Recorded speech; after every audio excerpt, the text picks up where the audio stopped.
Hello दोस्तों, KSFM Hindi stories and poem पर आपका हार्दिक अभिनंदन है। अगर आपने चैनल सब्सक्राइब नहीं किया हुआ है तो जल्दी से कर लीजिए और हाँ, बेल आइकन ज़रूर प्रेस कर दीजिए। चलिए सुनते हैं आज की कहानी। एक बार एक व्यक्ति था। वह एक संत जी के पास गया और कहता है कि संत जी, मेरा एक बेटा है। वो न तो पूजा पाठ करता है और न ही भगवान का नाम लेता है। आप कुछ ऐसा कीजिए कि उसका मन भगवान में लग जाए। संत जी कहते हैं, ठीक है बेटा, एक दिन तू उसे मेरे पास लेकर आ जा। अगले दिन वो व्यक्ति अपने बेटे को लेकर संत जी के पास गया।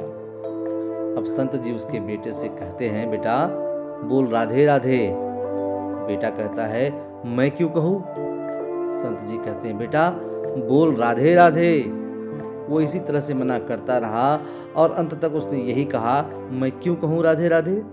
संत जी ने कहा, जब तुम मर जाओगे और यमराज के पास जाओगे तब यमराज तुमसे पूछेंगे कि कभी भगवान का नाम लिया, कोई अच्छा काम किया? तब तुम कह देना कि मैंने जीवन में एक बार श्री राधा रानी का नाम बोला है, बस एक बार। इतना बताकर वह चले गए। समय व्यतीत हुआ और एक दिन वो मर गया। यमराज के पास पहुंचा। यमराज ने पूछा, कभी कोई अच्छा काम किया है? उसने कहा, हाँ महाराज, मैंने जीवन में एक बार श्री राधा रानी के नाम को बोला है। आप उसकी महिमा बताइए। यमराज सोचने लगे कि एक बार नाम की महिमा क्या होगी, इसका तो मुझे भी नहीं पता है। यम बोले, चलो इंद्र के पास, वो ही बताएंगे।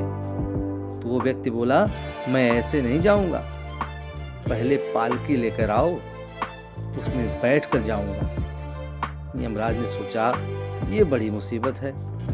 फिर भी पालकी मंगवाई गई और उसे बिठाया।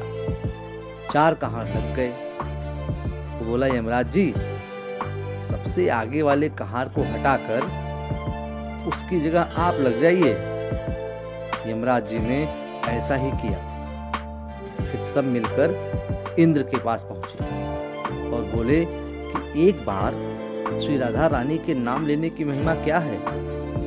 इंद्र बोले, महिमा तो बहुत है, पर क्या है ये मुझे भी नहीं मालूम। बोले कि चलो ब्रह्मा जी को पता होगा, वो ही बताएंगे। तो व्यक्ति बोला, इंद्र जी, ऐसा है, दूसरे कहार को हटाकर आप यमराज जी के साथ मेरी पालकी उठाइए। अब एक और यमराज पालकी उठा रहे हैं और दूसरी तरफ इंद्र लगे हुए हैं। पहुंचे ब्रह्मा जी के पास। ब्रह्मा जी ने सोचा कि ऐसा कौन सा प्राणी ब्रह्मलोक में आ रहा है जो स्वयं इंद्र और यमराज पालकी उठा कर ला रहे हैं। ब्रह्मा जी के पास पहुंचे। सभी ने पूछा कि एक बार श्री राधा रानी के नाम लेने की महिमा क्या है? ब्रह्मा जी बोले, महिमा तो बहुत है, पर वास्तविकता क्या है ये मुझे भी नहीं पता, लेकिन हाँ, भगवान शिव जी को जरूर पता होगा। वो व्यक्ति बोला कि तीसरे कहार को हटाइए और उसकी जगह ब्रह्मा जी आप लग जाइए। अब क्या करते, महिमा तो जाननी थी।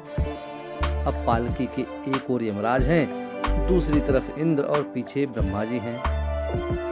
सब मिलकर भगवान शिव जी के पास गए और भगवान शिव से पूछा कि प्रभु, श्री राधा रानी के नाम की महिमा क्या है? केवल एक बार नाम लेने की महिमा आप कृपा करके बताइए।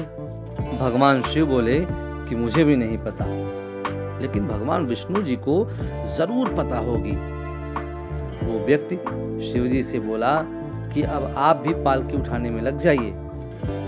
इस प्रकार ब्रह्मा, शिव, यमराज और इंद्र चारों उस व्यक्ति की पालकी उठाने में लग गए और विष्णु जी के लोक पहुंचे।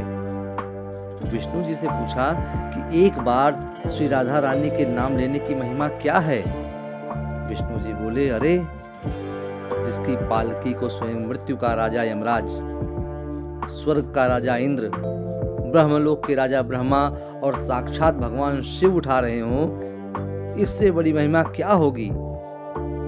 जब सिर्फ एक बार श्री राधा रानी नाम लेने के कारण आपने इसको पालकी में उठा ही लिया है, तो अब ये मेरी गोद में बैठने का अधिकारी हो गया है। भगवान श्री कृष्ण ने स्वयं कहा है कि जो केवल रा बोलते हैं तो मैं सब काम छोड़कर खड़ा हो जाता हूँ, और जैसे ही कोई धा शब्द का उच्चारण करता है तो मैं उसकी ओर दौड़ लगाकर उसे अपनी गोद में भर लेता हूँ। जय जय श्री राधे कृष्ण।